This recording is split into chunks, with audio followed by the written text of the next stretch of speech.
co-leading trainer of the country, Andrew Forsman, about to join us. Yeah, the banter is sort of about to stop, I suppose, in terms of the Kiwis trying to get some spoils in the spring of Melbourne, and Andrew Forsman does join us live on the telephone. The lighting guy's probably sleeping in and out, but good to have you on the phone live as we speak there, Andrew. How's things? You're in New Zealand? You're on this side of the Tasman?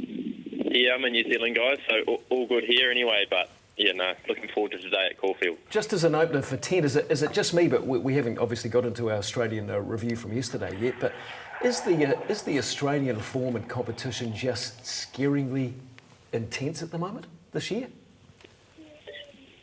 Yeah, it is. I mean, it's always difficult over there this time of the year. The tracks are firm and fast, and obviously never easy to compete. Yeah, Bonnevale, I suppose the first one we can have a chat about. Generally speaking, Murray thinks she's been a bit underwhelming this campaign so far as we have a look at her winning this time last year, was it?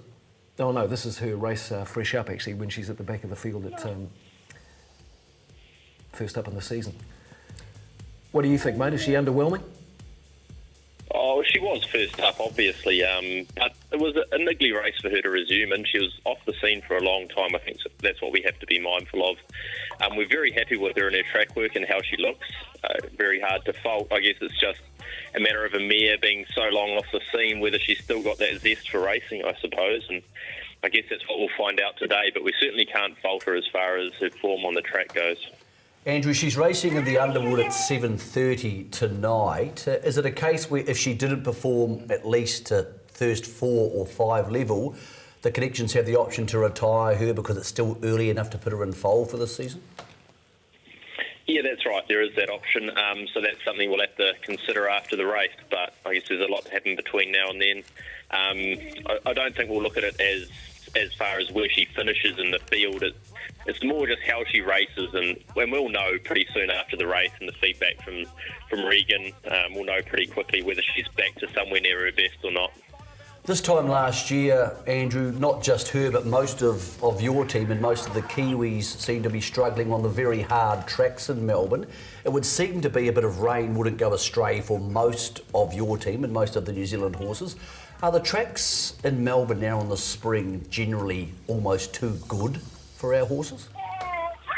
Yeah, I think, well, they're probably not too good. I guess that just a lot of horses in particular just seems to be the ones we've taken over there all do prefer a bit of fire out of the track. Obviously not all of them, but generally, the New Zealand horses are used to racing on forgiving tracks apart from probably 2 to 3 months of the year. So I guess that's how they're bred and how they're conditioned, a lot of it. And it is easier for us to compete when they are just slowed down a little bit. Mate, the Derby winner is back, Vin de Dance. Of course, he went to Sydney, had a campaign there, which he was very good in. He's in today with a big weight. Is it a case of he's a little bit further back than we would like him to be, looking towards races like the Caulfield Cup, and all of a sudden maybe races later in the carnival become the focus for him? Yeah, he's a lot further behind than where we want him to be. He did have a little bit of a setback, and he's playing catch-up at the moment, so a little bit unfortunate there. We're just trying to get a line on him today, and look, as long as he goes a respectable race, we'd be wrapped, because he is on the back foot, and he's got a tough task ahead of him, first up over 17 with a big weight, so really just needs to put in a good effort. And obviously needs the miles in his legs. I was looking forward to Peaceful today, Andrew, and she's out, so what's the story there? She got cast in her box yesterday morning, unfortunately. The girls pulled her out of the box and she was very stiff. Just got a bit of pain through her neck, so she's been treated with anti-inflammatories. Obviously, she couldn't run today or probably any time, probably next week. So we'll just have to monitor that over the next 2 or 3 days, and hopefully it improves quickly. Those things can either sort of linger around or come right pretty quickly. So hopefully she's okay to press on with this preparation, but not a good time to have a setback for her. Mate, your 3-year-old stayers have been your most successful version of Australian classic horses in the last couple of years. You've got 2 aiming at the Derby and the Oaks still at this stage. What's the story with Botti, who missed a start in the Derby trial, and personally, Ribera, as she heads to the Oaks after a fresh-up run last week? Yeah, Botti, he obviously resumed in the Wanganui Guineas here and was okay, but we have thought he's a Derby horse, so he's going around over about 1,700 metres at Geelong tomorrow against the older horses, but it's just a run, sort of get a run into him, and then as those 3-year-old staying races kick in Melbourne, hopefully he can chime into them and be competitive, but would expect them to go well tomorrow. And obviously Rubera, she'll run in the Edward Manifold. She was just okay first up, but she hadn't raced for a long time either, and just coming off, the back of a long winter, she's probably just taken a little bit of time to find her feet over in Melbourne, but probably want to see a more improved effort next Saturday, and then we can press on to some again.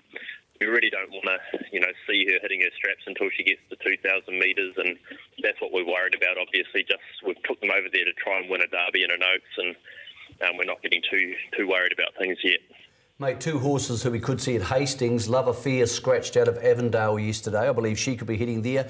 And any chance Lizzie Lamore makes the late payment for the Livermore? Yeah, I spoke to Lorna Moore yesterday, and we sort of decided that we will have a go with Lizzie in the Livermore. She probably is just a run behind where she needs to be, but looking at options heading forward, there's probably not a lot for her. So we've decided she'll have a couple of good gallops next week, and hopefully she draws well, and she could, on her best, on any given day, she'll always be competitive.